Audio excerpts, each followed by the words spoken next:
Heavy rains continue to lash the national capital region, and heavy rains continued through the night with heavy waterlogging in Ghaziabad, Noida and several other parts of Delhi.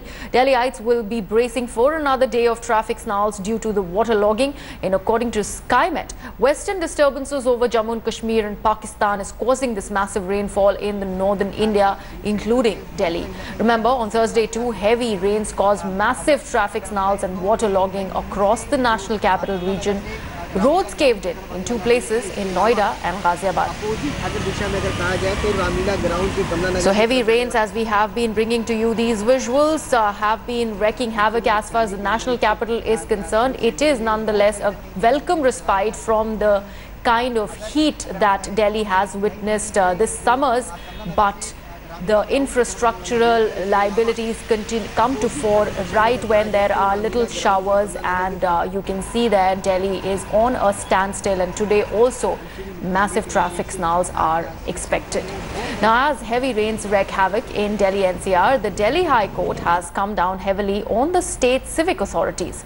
Early morning showers in Delhi have crippled normal life and brought the city to its knees. This as weathermen have predicted more rains in the coming days.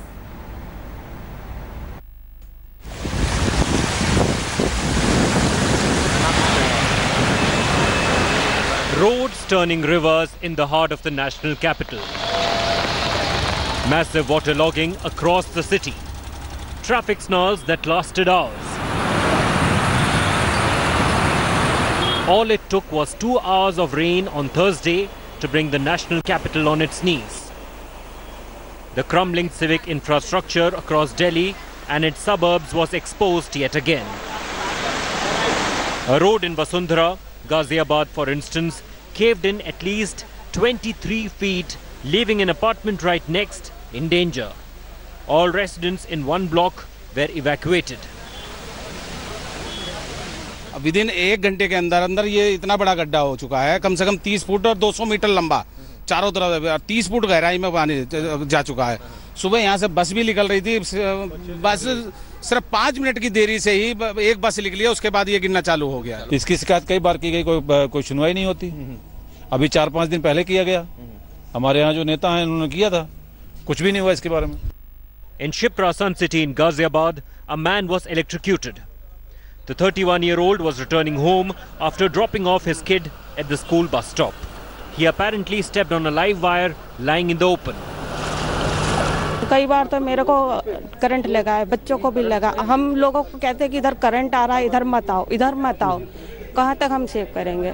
तो RWO की सबसे घोर लापरवाही है, उन्हीं की वजह से ही है। और छोटे छोटे बच्चे भी जाते हैं, और उस टाइम ये जानलेवा हादसा और हो सकता था। Gurugram too turned into a big pool of water. प्रशासन तो कोई पहुंचा ही नहीं था जी 11 बजे तक। उससे पहले हम लोग लगे हुए थे, जो लोग थे यहाँ के सोसाइटी के रहने वाले, उन लोगों ने खुद अपने हाथों से मिट्टी से पानी को रोका है। जितने सोसाइटी वाले हैं खुद अपने आप अपनी वो करिए, कोई प्रशासन नाम की चीज नहीं थी मौके पे। As the rains crippled the capital, the Delhi High Court came down heavily on the state government, calling the waterlogged city a tribal area. The court ordered the Chief Secretary to form a panel to ensure that the problem is fixed soon. The worst may not be over yet.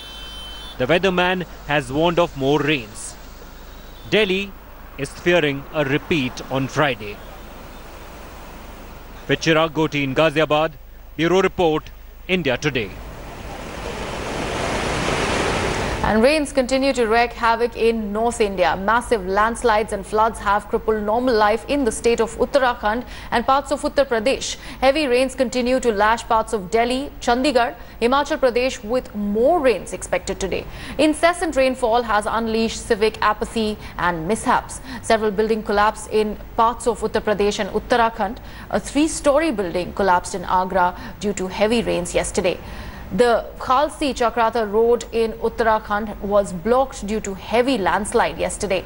The weather department has issued a warning for the next 24 hours in parts of North India.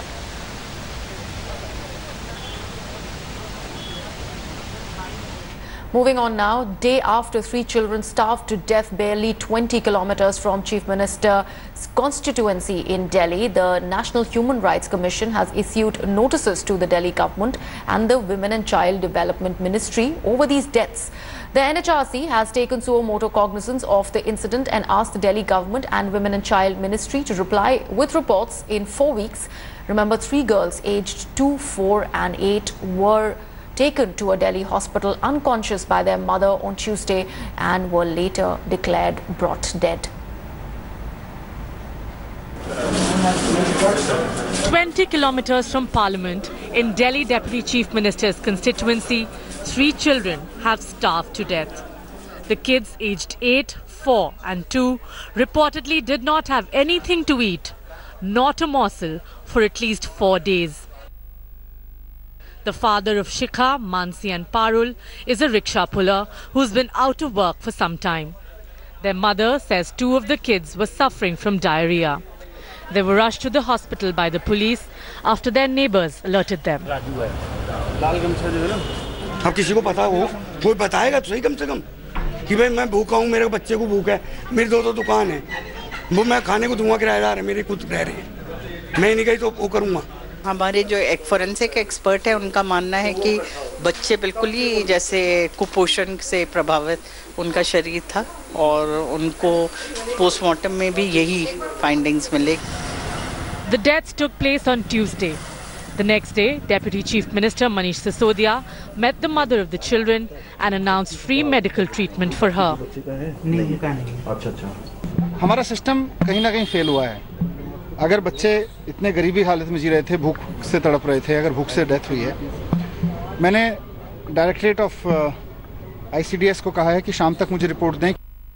Starvation's death in Delhi have sparked a political fight, with both BJP and Congress using it to target the Aam Aadmi Party.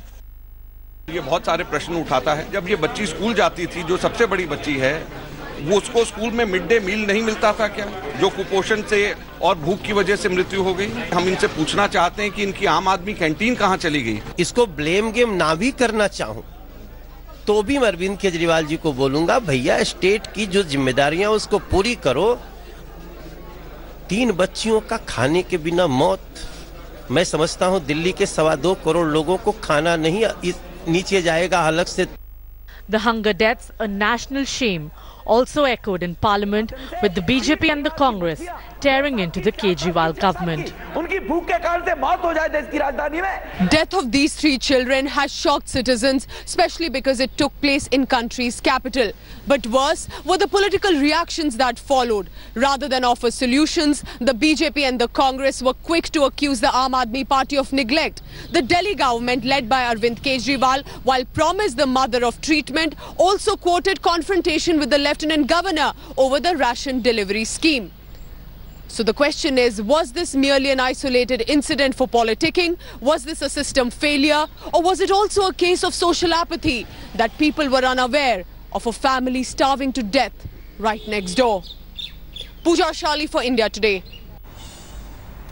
And from Tamil Nadu, let's shift focus to Karnataka now. And barely a year after author Gauri Lankesh was gunned down in Bengaluru by alleged right-wing groups, another bout of hate rant has sprung about, but this time it is no fringe element. Rather, it's Karnataka BJP MLA Basangouda Patil Yatal.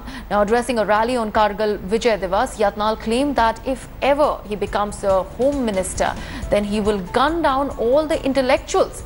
Yatal claimed that intellectuals and seculars allegedly live on taxpayers' money but criticize the army, and hence they should be killed.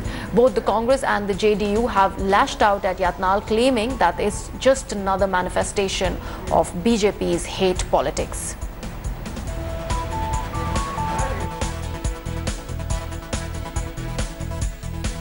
Now, Prime Minister Narendra Modi is attending the BRICS summit on the last leg of his Africa tour.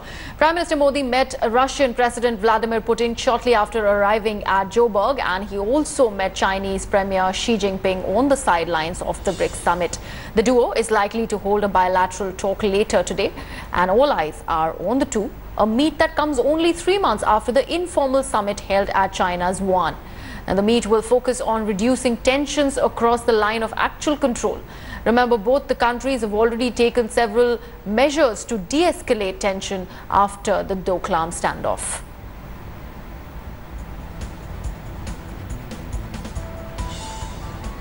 As Pakistan continues to provoke across the border and our armed forces continue to battle the ceasefire violations, Paramilitary Committee on Estimates has raised questions on the preparedness of the armed forces, defence production and procurement. The committee, headed by Murli Manohar Joshi, presented its 29th report to the Lok Sabha, raising concerns on the shortage of ammunition and the dependency on imports for parts and systems. The committee has recommended adequate revenue allocation to meet the armament shortage, besides upgrading manufacturing capacity of defence PSUs. It has also recommended that deficiencies in procuring night vision equipment be mitigated at the earliest. Now remember, earlier India Today had highlighted how Vice Army Chief Lieutenant General Sharat Chand had deposed before a paramilitary committee and said that 65% of its arsenal is obsolete and that the force lacks the artillery, missiles and helicopters that will enable it to fight on two fronts, that is Pakistan and China. Thanks for watching the video. For more such news and updates, please like, share and subscribe to India Today. Also check out our other great videos from our channel. We know you would love to.